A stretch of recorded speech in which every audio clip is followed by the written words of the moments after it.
ko na lang para mabilis. Okay, sino po to?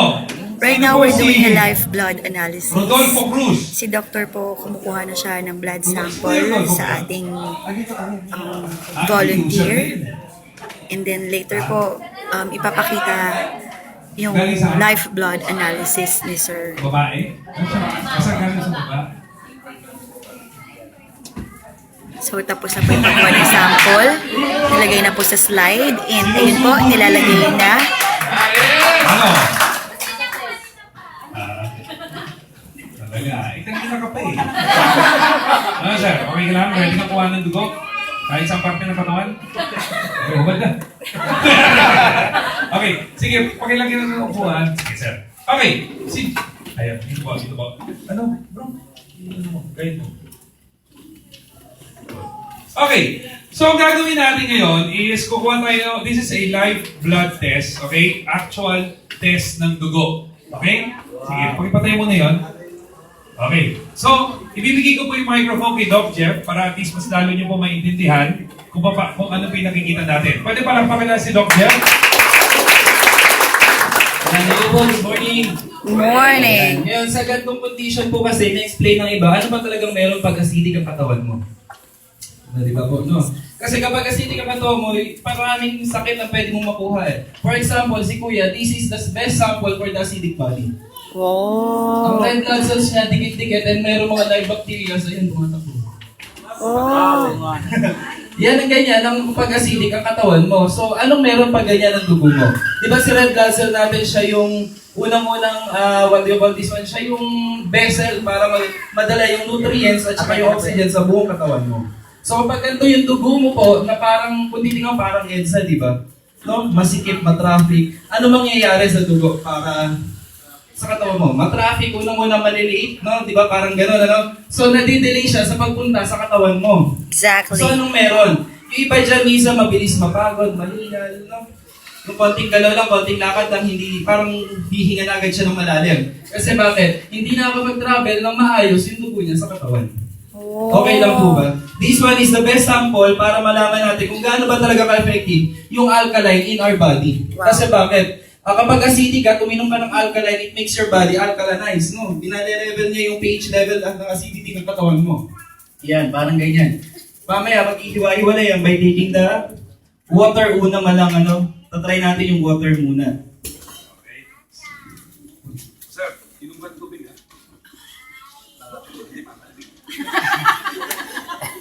So right now, iinom si Sir ng aming alkaline water.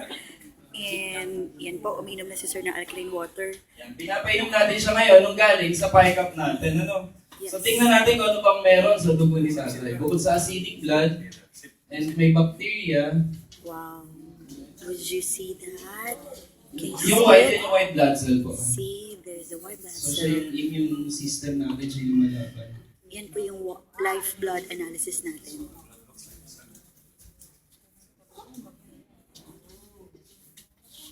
Yung parang shadow na to ay nasa gitna. What you call this one is the cholesterol. Oh. Actually, si Sir Cedric yung gusto kong i-show dito yung dugo eh. Oo nga! Cedric na lang! Smoker's blood. Alam mo ko ano? Chinek namin kay Cedric, bungo ang lumabas.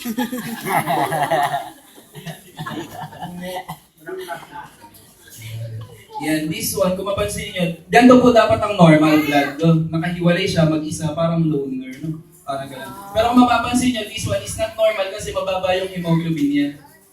Parang butas yung gitna. Kapag ganyan po kasi ang red blood cell, mababa yung hemoglobin mo, yung capacity ng blood mo na mag-transport ng air nutrients sa katawan mo is not enough, no? Kasi one of the property ng red blood cell is the hemoglobin. Para siya yung magdala sa katawan mo ng nutrients ng oxygen. No? Come on. Wow. May ganyan lang tayo bawat office, no? Yeah, and ako po ay isa sa matitrain po para gawin pong live blood analysis. And thanks to Long Reach kasi Yung ganun po magagawa na ko rin po kulang yung ang mapapractice hemoglobin, ko common maging ways nurse or ko. target cells, common ways Come of on. anemia. Come on. Kulang sa tulog. Hindi ko mahilig kumain ng mga gulay. Beef. Puro pork, puro beef. Unlimited baboy. Unlimited baboy.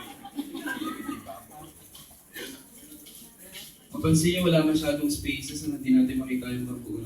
Yung kulay blue, yan yung plasma po. No? Yan yung water ng dugo natin. Mm. Ano yun, diba? Apo. Dapat lang nurse case. Yes. And yes, excited na ako. I can do it. I can do it. Grabe yung tao. Oh. Okay, Miss. Okay. Mga sign language. Yes. lang. Grabe, no? Yeah. Kaya ako magpa-check up eh. Correct kayo. Diyos ko. Ako gusto ko. Nag-check, bumulo mo ba siya? Bumo, bumanga. Okay, so yung nakita nyo kanina, yun talaga, example talaga siya ng ano. So right now, sino nang inano? Sino check? Siya ba yung Si Kuya ulit. Okay, so si Kuya, kukuha ulit ng dugo, uminom siya ng 5 cup water natin. Actually, I can do that. Pag naging bata. Okay? Kinorek ako na sa anak ko. Okay, so ngayon, kukuha natin siya ulit ng dugo.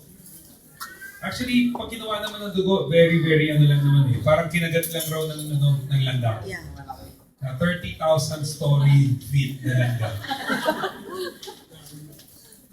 Yan.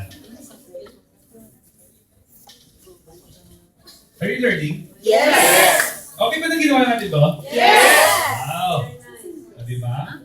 Buti na lang, no? Buti na lang, nakapunta kayo. Kasi Yeah! marami kasi tao hindi makapunta ngayon kasi maraming graduation. Aha! Kaya usually kasi, pag we do this every month, jump pack tayo hanggang dito. Yes. Hanggang labas ng building. Yeah! Nakahawak na nunod ng presentation, nakahawak. Mga ganun kasi mahangin eh. Okay? So ngayon, ito na po. This is after ilang minutes? 5 minutes? Almost 3 minutes na ba? Okay. Kuya, okay ba? Eto Okay ba na. nakita mo? Actually, matagal-tagal pa raw naman yung booty mo. Mga 10 pa, mga 10. 9. 7.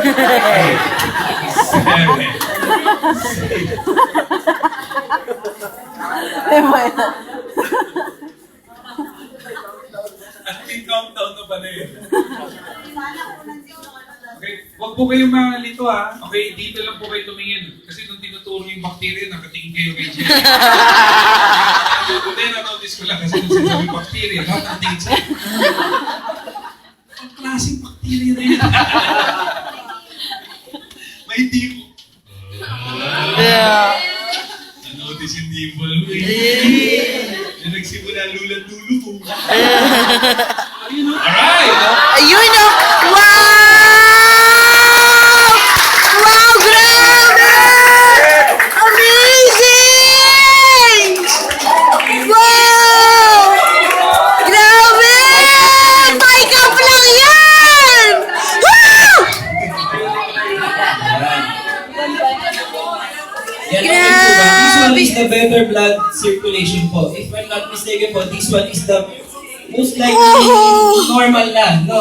Kasi hiwa-hiwalay na siya. Pag ganyan po yung grabe! reaction mo, I can say kay tatay, kung kanina parang mabigat yung katawan niya, mabilis siya mapagod, for now, kahit tumakbo ka pababa, no, okay lang. Wow! Amazing!